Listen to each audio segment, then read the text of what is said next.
Name plate पर बहू का नाम क्यों?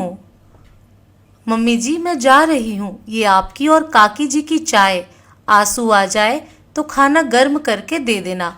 और ये रही शांति की पगार, याद से उसे दे देना। मैं एक इम्पॉर्टेंट मीटिंग के लिए जा रही हूँ। ठीक है बेटा। श्रद्धा बैग उठाकर ऑफिस के लिए निकल गई। रत्ना जी ने एक नज़र घड़ी पर डाली। 10 बजने को थे। उनकी चाय के दूसरे राउंड का और श्रद्धा के ऑफिस जाने का समय तय रहता था। श्रद्धा जाते जाते जैसे उनको चाय नहीं बल्कि एक कप ताकत पिला जाती थी। कितनी पाबंद है श्रद्धा वक्त की। जो वक्त की कद्र करते हैं, वक्त भी उनकी कद्र जरूर करता है। रत्ना जी चाय पीते हुए मन ही मन सोच रही थीं। जीजी, अब ये महारानी कब आएंगी? सीमा काकी ने चाय का कप होठों से लगाते हुए पूछा। 3-4 बजे तक। मतलब तब तक घर आपको संभालना है? छोटे बाबू के सारे काम भी आप ही को करने पड़ेंगे ना? हाँ, काम तो तब भी किया था सीमा, रत्ना जी ने चाय की चुस्की लेते हुए कहा। पर जीजी, जेठ जी के जाने के बाद तो काम करना आपकी मजबूरी थी। तब आपके परिश्रम के दिन थे जिसमें आपने कोई कसर नहीं छोड़ी। तो अब आराम करने में भी कसर ना छोड़ो।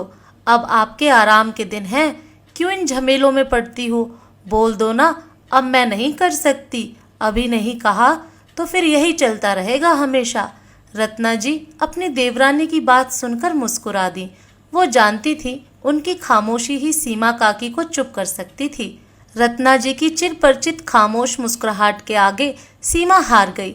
कोई प्रतिक्रिया ना मिलने पर उन्हें चुप होना ही पड़ा। मुझे शांति के साथ कुछ सामान पैक करवाना है, तुम आराम करो सीमा, सफर से आई हो, थक गई होगी, कहकर रत्ना जी शांति के साथ काम में जुट गईं। अगले दिन नए घर का मुहूर्त होने वाला था। लगभग सब सामान जा चुका था, बस मुहूर्त के बाद शिफ्ट होना बाकी था। एक कस्बे से निकलकर एक महानगर में अपना आशियाना बसाना आसान नहीं होता है। 2 बेडरूम, हॉल, किचन और एक छोटे से बगीचे वाला ये छोटा सा घर भी रत्ना जी के लिए किसी महल से कम नहीं था। रत्ना जी की संघर्षों से भरी जिंदगी में अब सुकून का समय आया था। पति की असमय मृत्यु के बाद ससुराल में ही रहकर सिलाई, कढ़ाई, बुनाई कर, अचार पापड़ बना बनाकर बेटे सुशांत को पढ़ा लिखाकर सॉफ्टवेयर इंजीनियर बनाया था। बेटे ने भी अच्छी नौकरी मिलते ही माँ को अपने पास शहर में बुला लिया। पिछले कुछ सालों में थोड़ी बचत करके आज एक घर खरीद लिया है। बहू श्रद्धा वकालत की डिग्री लिए हुए थी। रत्ना जी उसे हमेशा अपनी पहचान बनाने के लिए प्रेरित करती रहती थीं। आज पोते की सारी जिम्मेदारी खुद पर लेकर बहू को अपना करियर संभालने के लिए चिंता मुक्त कर दिया था। श्रद्धा का करियर भी धीरे धीरे सेट हो रहा था। एक बड़े वकील के साथ प्रैक्टिस करते हुए उसके अब खुद भी कुछ क्लाइंट बन गए थे। मेहमानों के आने की शुरुआत देवरानी सीमा के आने से हुई। शाम होते होते रत्ना जी के पीहर और ससुराल के बाकी लोग भी आ चुके थे। अगले दिन नियमित समय पर सभी लोग नए घर बर्मा निवास पर पहुंच गए। घर को नई नवेली दुल्हन की तरह सजाया गया था। गेंदे और गुलाब के फूलों से सजा घर बाकी सबकी आंखों में चमक रहा था। पर घर की नेम प्लेट पर नजर पड़ते ही कुछ रिश्तेदारों की आंखों में किरकिरी सी होने लगी। नेम प्लेट पर लिखा था एडवोकेट श्रद्धा वर्मा। रत्ना जी ने गहरी नजर नेम प्लेट पर डाली और आगे बढ़ गईं। बहू के नाम की नेम प्लेट देखकर रिश्तेदारों में कानाफूसी चालू हो गई। रत्ना जी के कानों में कुछ दबे से स्वर विरोध की अग्नि भड़काने का काम कर रहे थे। मम्मी जी, पहला कदम आप रखिए, इस घर की साक्षात लक्ष्मी तो आप हैं। हाँ माँ, प्लीज आप आगे चलिए। सुशांत ने भी श्रद्धा की हाँ में हाँ मिलाई। बेटे और बहू का आग्रह रत्ना जी टाल न सकी। अंदर आकर भगवान के हाथ जोड़े और आशीर्वाद की कामना की। सामने दीवार पर पति का फोटो देखकर आंखें नम हो गईं। आंखों में उभरी इस नमी का अर्थ सीमा काकी जैसे 2-3 रिश्तेदार ने अपने हिसाब से लगाया। देख बबीता, इस खुशी के मौके पर इन आंसुओं के पीछे छुपे दर्द को घर पर अपना हक जताकर बहू अब कितने भी नाटक कर ले, जीजी को सम्मान देने का, पर दर्द तो उभर ही आया। बेटे ने भी नहीं सोचा नेम प्लेट बहू के नाम की क्यों, माँ का ही नाम लिखवा देता। जिसने पाल पोस कर बड़ा किया उस माँ के बारे में भी नहीं सोचा। सीमा काकी ने रत्ना जी की भाभी बबीता से धीमी मगर ऐसी आवाज में कहा कि बात दो चार और रिश्तेदारों के साथ साथ रत्ना जी के कानों तक पहुंच गई।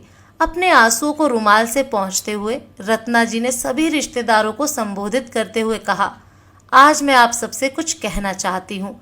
सुशांत के पिता के जाने के बाद मेरी जिंदगी से आप सभी वाकिफ हैं। 24 की उम्र में मुझे इस तरह अकेला छोड़कर उनके चले जाने के बाद मैं टूट गई थी। पुनर्विवाह की बात न मेरे मन में आई और न मायके या ससुराल वालों के। ससुराल ही हमारा असली घर होता है, बचपन से माँ के मुंह से सुनती आई। इस बात को मैंने अपने दिल से लगा लिया था, पर खुद के लिए, मेरे बच्चे के लिए मैं किसी पर आश्रित नहीं रहना चाहती थी। सिलाई, कढ़ाई, बुनाई, अचार, पापड़ मेरे वो हुनर थे जिन्होंने मुझे आत्मनिर्भर बनाया, पर मेरे नाम की पहचान मुझसे छीन ली। कस्बे में मेरे हुनर के चर्चे थे, लेकिन मेरा नाम कोई नहीं जानता था। कोई मुझे आदेश की बहू कहता तो कोई बर्मा जी की बहू, कोई मुझे पापड़ वाली आंटी कहता तो कोई अचार वाली। कभी कभी तो दरवाजा खोलने पर लोग मुझसे ही पूछ लेते, सिलाई वाली आंटी का घर यही है क्या? किसी को मेरे नाम से कोई मतलब नहीं था, सिर्फ काम से मतलब होता था। मेरा नाम तो बस मेरी माँ पुकारती थी, वह भी चली गई। एक टीस सी रहती थी मन में, नाम होते हुए भी बेनाम थी मैं। कहते कहते रत्ना जी का गला भर आया। खुद को शांत करते हुए बोली, तब में और अब में बहुत अंतर आ गया है। एक कस्बे में मेरी पहचान नाम से नहीं काम से बनी थी। तब घर के बड़ों के होते हुए मेरे नाम की नेम प्लेट बड़ों के अपमान का कारण बन जाती। आज मेरी बहू श्रद्धा भी उतनी ही मेहनत करती है। वकालत की डिग्री लेकर खुद का करियर बनाने का सपना धीरे धीरे साकार हो रहा है। मैं नहीं चाहती तब मैं जिस चीज को महसूस करती थी उसे अब मेरी बहू करे। लोग उसे सुशांत की बहू या वर्मा जी की बहू को नाम से नहीं बल्कि उसके खुद के नाम से जाने। इसलिए इस घर पर उसके नाम की नेम प्लेट लगाना मेरा ही निर्णय था। आज मेरे लिए जिंदगी का बहुत अहम दिन है। मेरे बेटे और बहू ने नेम प्लेट पर मेरा ही नाम लिखवाया था, पर मेरे बहुत समझाने के बाद ये नेम प्लेट श्रद्धा के नाम की बनी है।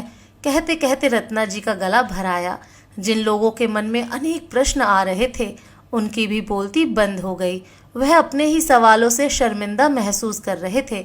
रत्ना जी जैसी महिला को अपनी सास के रूप में पाकर श्रद्धा खुद को धन्य समझ रही थी। तो दोस्तों, आपको ये कहानी कैसी लगी कमेंट करके ज़रूर बताएं। फिर मिलूंगी एक नई कहानी के साथ।